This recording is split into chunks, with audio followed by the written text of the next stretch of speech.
A narcissistic female friend does more than just engage in conversation, she investigates.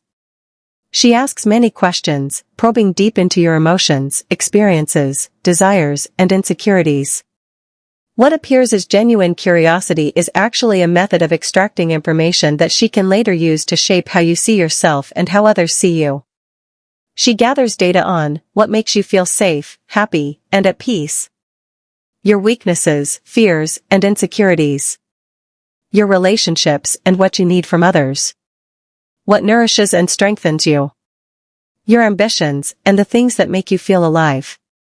And especially your beliefs and deep subconscious programs. Once she knows them and uncovers the triggers, she can force you to behave in certain ways automatically, by using the trigger, without you realizing what's happening. Once she has mapped out the things that empower you and the things that make you vulnerable, she begins her manipulation. How she uses this information against you. 1. Reframing your actions as selfish or bad. If you enjoy time alone, she implies you are cold or ungrateful. If you seek success, she suggests you are arrogant or materialistic. If you enforce boundaries, she portrays you as rigid and unkind. 2. Undermining what brings you joy and peace. The hobbies and habits that make you feel relaxed are labeled as indulgent, childish, or unimportant. Anything that gives you personal strength is subtly criticized until you doubt its value. She steers conversations and situations in ways that make you feel guilty or embarrassed about your choices. 3. Controlling how others see you. She strategically shares selective truths or twisted versions of your words and actions to shape how mutual friends perceive you.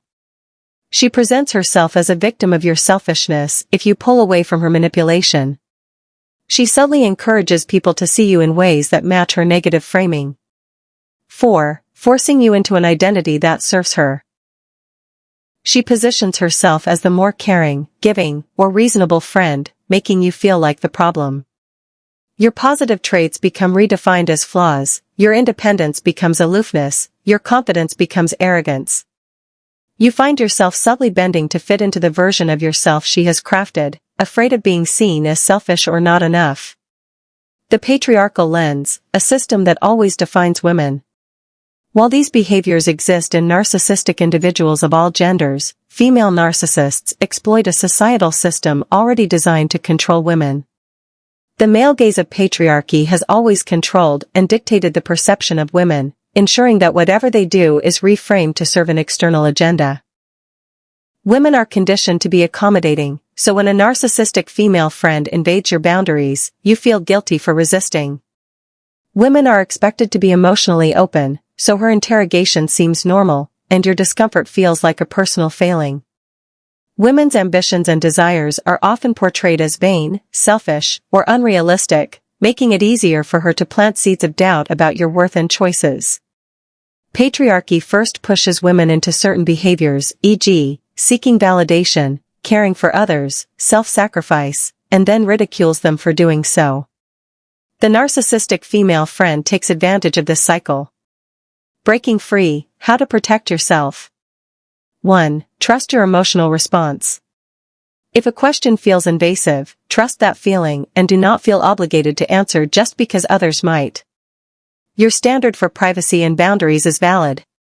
2. Prepare neutral, deflecting responses. Instead of engaging in her investigations, have responses ready that politely shut down the conversation. Oh, that's something I prefer to keep private. I'm still figuring that out. Not sure yet, I'll let you know if I ever have an answer. 3. Notice how you feel after interactions. If you feel drained, guilty, or confused after speaking with her, take it as a sign that she is manipulating your emotions. 4. Avoid justifying or explaining yourself. The more you explain, the more she has to work with. Keeping details to yourself deprives her of material to use against you. 5. Limit her influence over your social circle. She thrives on controlling how others see you. Maintain strong, independent relationships that do not pass through her. 6. Detach from the guilt programming. Many women are conditioned to feel guilty for setting boundaries, but guilt is not an indicator of wrongdoing, it's an indicator of societal conditioning.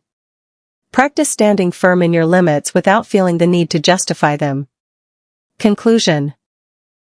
A narcissistic female friend is not merely over-involved, she is strategically mapping out your emotional world in order to manipulate and control it. Recognizing her tactics allows you to protect your sense of self and reclaim the right to define who you are on your own terms. The societal structures that enable her manipulation are deeply embedded, but awareness and boundary setting can dismantle their influence over your life. Your identity is yours alone. No one else, no friend, no social expectation, and certainly no narcissist, has the right to define it for you.